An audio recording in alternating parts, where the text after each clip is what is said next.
रोज रोज बेटा लड़की के पीछे मत भागो, एक लड़की जाएगी दूसरी आएगी, लेकिन पेरेंट्स एक कहते हैं पापा क्या बात कर रहे हो आप, दूसरी लड़की के आने के लिए पहली लड़की का जाना जरूरी है। मैंने कहा भाई तू कौन है, मतलब तेरी शक्ल जानी पहचानी लग रही है। कहे भैया मैं आपका उबर वाला।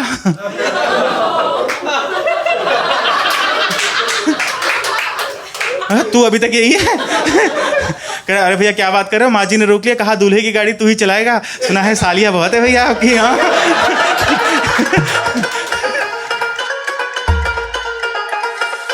तो फाइनली मॉर्निंग हुई किसी तरह, मतलब मॉर्निंग हो गई थी। मॉर्निंग में बकचोदी के बाद फिर डिसाइड किया कि चलो भैया तैयार व्यार हो, निकलना है ना, बारात को शाम को शादी है। तो फिर गाड़ी कौन चलाने वाला था, उबर वाला जो लेके आया था खटारी इंडिका, उसको पकड़ा दी मेरी गाड़ी।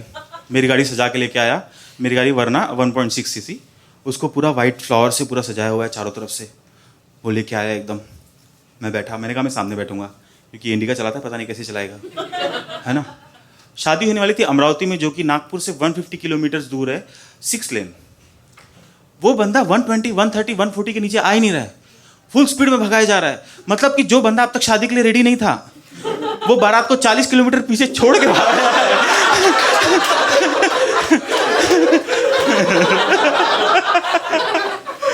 मेरी मम्मी फोन कर रही है, बेटा शादी नहीं करनी थी ना, बेटा कितना भी तेज भगा ले शादी तो मुहूर्त पे ही होगी।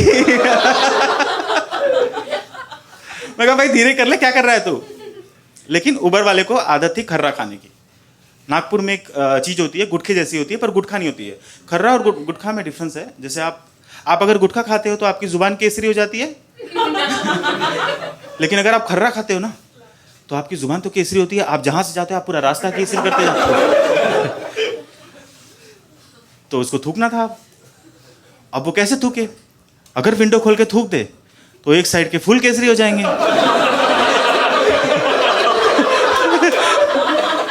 लड़कियों की फट जाएगी। वहां पे क्या है, किस तरह की सजावट लेके आए। तो उसने एक तरकीब लगाई जो मुझे बाद में पता चला कि बहुत सारे ड्राइवर्स करते हैं। उसने स्टीयरिंग को हाथ से पकड़े रखा, 120 से 80 की स्पीड पे लेके आया, मैं बगल में बैठा हूं। उसने दरवाजा खोला और पूरा नीचे झुक करके ऐसे। मैंने कहा ये क्या किया तूने अभी,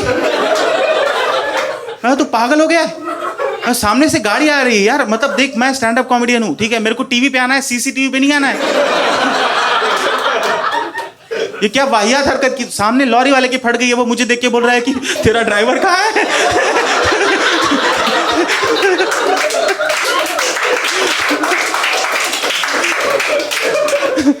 मैं कहा इधर है, इधर। वो अपने कंडक्टर को बोल रहा है, वो देख टेस्ला टेस्ला।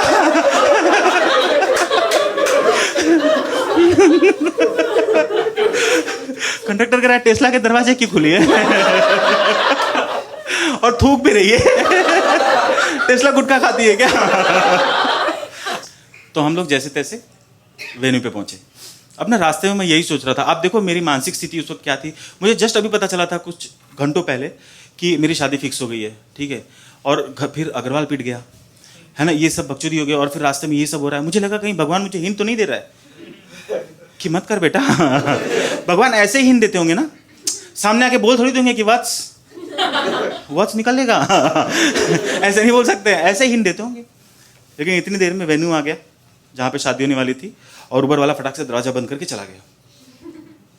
और मैं सोचते सोचते दरवाजा बंद किया, और जैसे ही जाने लगा तो मैंने देखा कि मेरी शेरवानी जो है कार के डोर में फंस गई। मैंने कहा बस यही बचा था हिंट। अब तो मेरी गाड़ी भी कह रही है कि घुमा, वापस घुमा ले बेटा, 150 किलोमीटर भगा ले। अब ना आप जब कंफ्यूज्ड होते हो ना बहुत ज़्यादा, या आप हैप्पी होते हो, कैसे भी मतलब इमोशनल डायलामा में होते हो ना, तो आपका दिल और दिमाग आपस में बात करने लगता है। जैसे आप बहुत सालों बाद अपने घर जाते हो तो आपका घर आपको कहता है ना वेलकम होम, वो आपका ही दिल होता है। वैसे अब मेरी गाड़ी मुझसे बात कर रही है कि वापस चल, तो मेरा दिमाग कह रहा है कि नहीं हो सकता है ना ऐसा यार, पूरी तैयारी हो गई है, अब दूल्हा चला जाएगा तो दुल्हन का क्या होगा। तो मेरी गाड़ी कहती है कि कुछ ना कुछ तो हो ही जाएगा। ये इंडियन शादी है। हमारी शादी में आज भी, हर शादी में दुल्हन का एक ऐसा दोस्त तैयार होकर के डीओ मार करके पूरा सिर्फ इसीलिए आता है कि अगर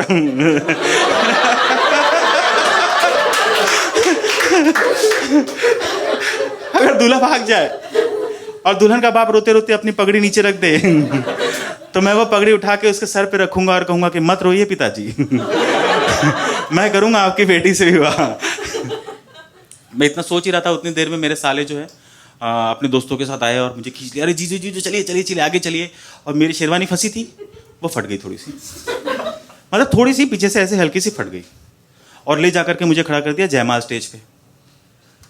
जयमाल स्टेज में जयमाल हुआ, उसके बाद लोग मिलने आते हैं। मेरा साला आ गया अपने 150 दोस्तों को मिलने के लिए, जैसे कि साला डिसाइड करके आया था कि जीजा जी की बस फाड़नी है। 150 दोस्तों को लेकर के स्टेज पे आ गया क्या था, और लाके मिलवाने लगा, जीजा जी इससे मिलिए, ये पुलिस वाला है, बहुत खतरनाक है, पूछता बाद में मारता पहले। मैंने कहा ये कैसा इंट्रोडक्शन दे रहा है तू? कहता जीजा इससे मिलिए, ये हड्डी का डॉक्टर है। मैंने कहा बोलना क्या चाह रहा है? और उसके बगल में एक बंदा खड़ा था, एकदम भाई 6.5-7 फीट का आदमी, एकदम काला और मोटा सा हट्टा कट्टा। मैंने कहा ये कौन है? कहते जीजा जी इसके बारे में तो मत पूछिए। क्यों? कहते ये बहुत खतरनाक आदमी है, एक बार आदमी के गर्दन की हड्डी पे ऐसे मार देना तो आदमी की गर्दन की हड्डी जाती है टूट और आदमी जाता है मर। मैंने कहा पर इसे कैसे पता? अगर आप बोलते हो कि मैं ईंट तोड़ता हूं तो मैं मान सकता हूं ना कि हाँ आपने प्रैक्टिस की होगी, आपको पता है ईंट तोड़ सकता हूं, इसने मर्डर कर रखे हैं क्या? क्या जीजा जी ऐसा है ना, जो पूछता है उसी की तोड़ता है। मैंने कहा मैं पूछ कहाँ रहा हूँ। मैं तो खाली सोच रहा था। फिर सबसे मिलवा दिया, भाई मेरी एकदम फट गई, और साला नीचे उतरा और मैं देखे जा रहा हूँ भाई कहीं फंस तो नहीं गया मैं। हाँ मैं एकदम देखे जा रहा हूँ और सामने में पूरे रिलेटिव्स बैठे थे, यहाँ पे फ्रेंड्स बैठे थे। तो यहाँ पे बैठा हुआ एक मेरा दोस्त, उसको ना मेरी फटी हुई शेरवानी दिख गई शायद, वो स्टेज पे आ गया। स्टेज पे आया, आते आते कहता पीछे देख, कहता है कि यार फटी हुई दिख रही है, क्या हो गया?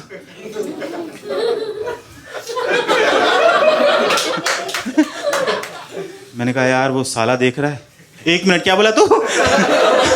दिख रही है मतलब? कह रहा हाँ दिख रही है, मतलब ऐसे दूर से दिखाई नहीं देती है पर ऐसे ध्यान से देखो तो दिखता है। मैंने क्या बात कर रहा है तू? कह रहा अरे दिख रही है तो दिख रही है यार। ऐसा करते हैं कि होटल में सुई धागा होगा, 2 मिनट साथ में चल, 2 मिनट में सिल दूंगा, जल्दी जा। मैं पागल हो गया कि तू क्या सिलेगा? कहता है शेरवानी। में कहा अच्छा ठीक है। कहता भाई और भी कुछ फटाएगा? मैं हाँ।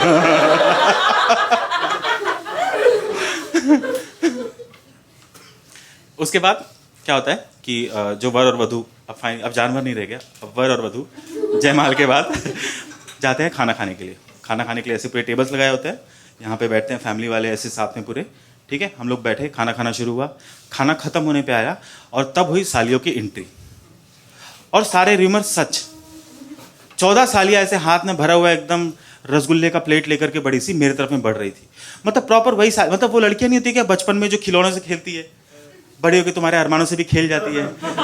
हाँ वो टाइप की लड़की मतलब आई मेरे पास में और मुझे बोले जीजू जीजू हर साली की तरफ से 1 रसगुल्ला, 14 रसगुल्ले आपको खाने पड़ेंगे। मैं कहा मेरे को डायबिटीज है। अचानक मेरी बीवी और मेरी बहन दोनों मेरे को देखने लगे, ये कब हुआ? लेकिन मेरे को अपनी साली की आंखों में आती हुई देखी सिंपैथी। मैंने कहा काम कर रहा है आइडिया। मैं कहा मेरे को डायबिटीज है, लास्ट स्टेज। शिट, डायबिटीज में लास्ट स्टेज नहीं होती। वो तो कैंसर होता है। साली समझ गई, साली अपने भाई को बुला ली, कहते भैया जीजा जी रसगुल्ला नहीं खा रहे हैं। मैंने कहा भैया को बुलाने की क्या जरूरत है, खाने तो जा रहा था। भैया आ गए, क्या हो गया जीजे कोई तकलीफ? मैंने कहा नहीं बस रसगुल्ला ही खाने जा रहा था, रसगुल्ला मेरा फेवरेट है। मैं 14 पूरे मैं खाऊंगा, किसी को दूंगा नहीं, पहले ही बोल देता हूँ, मेरी सालियों ने इतने प्यार से दिया है मुझे। मेरे पापा आगे बोलते क्या हो गया? मैंने कहा 14 रसगुल्ले खाने पड़ेंगे अब। पूरे खाएगा? मैंने कहा हाँ। डायबिटीज? भाई क्या करेंगे?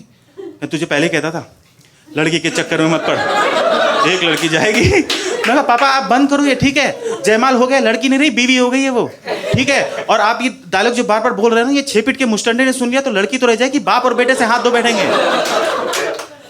एक बार आदमी की गर्दन पे मार देना तो आदमी की गर्दन की हड्डी जाती है टूट और आदमी जाता है मर। पापा कह रहे पर उसे कैसे पता? मैंने पापा नहीं।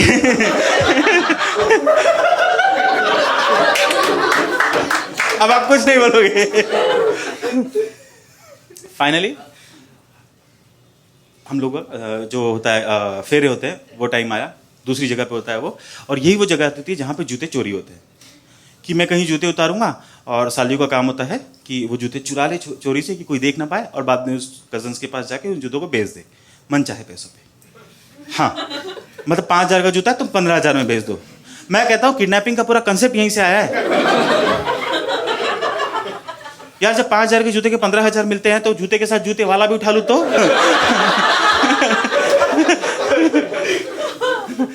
तो अब चालू हुआ, मतलब उस वक्त मैं 103 किलो का था, ठीक है, ये बताना जरूरी है क्योंकि अब हम लोग खड़े हैं, पंडित ने कहा कि अब आप फेरे के लिए खड़े हो जाओ, मैं और मेरी वाइफ, आगे में हवन कुंड, यहाँ पे पंडित, यहाँ पे कजन्स बैठे हैं नीचे, और पीछे जमीन पे पूरी सालियाँ बैठी है, और आगे में पूरे जो बाराती बैठे हैं वैसे वीडियो लेकर के ऐसे ऐसे खींचे जा रहे हैं, ठीक है। और जैसे ही मैं खड़ा हुआ ना, 14 की 14 सालियाँ मेरे जूते पे टूट पड़ी और खींचने लगी। मैंने कहा इसे चोरी नहीं कहते, ये तो कहती है। नहीं, जो चुराने होते हैं ना, कम से कम यार तुम थोड़ा तो दिमाग लगा लो, खींचे जा रहे, और मेरे सारे पगलेट कजन कूद पड़े मेरे जूते पे कि नहीं ले जाने देंगे, समझ रहे हो, आगे कजन पीछे साली, यहाँ पे हवन कुंड, मैं गिरा तो स्वाहा। बगल में बीवी, मतलब कहीं नहीं गिर सकता हूँ यार। तो मैंने अपने कजन को समझा, भाई सुनो, तुम लोगों ने पूरा प्लान तो ऐसे ही किया ना, वो जूते ले जाएगी, तुम्हारे पास आएगी, तुम परफॉर्म कर दोगे, अग्रवाल पिटा है तुम्हारे कारण।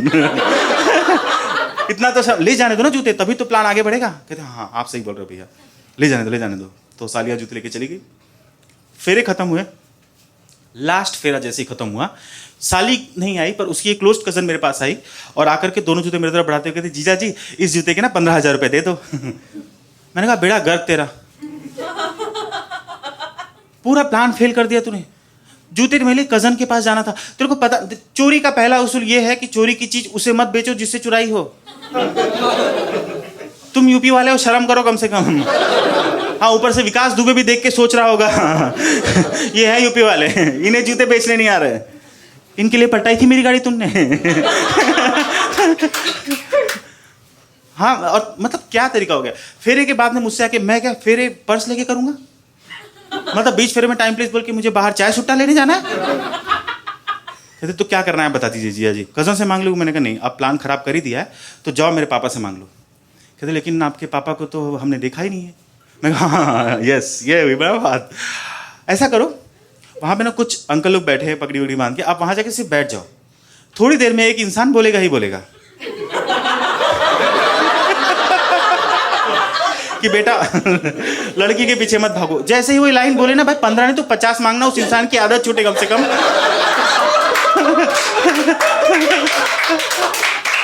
वरना बीवी शादी के बाद सोचेगी ससुर हमेशा यही क्यों कहता रहता है, पति प्लेयर था क्या मेरा।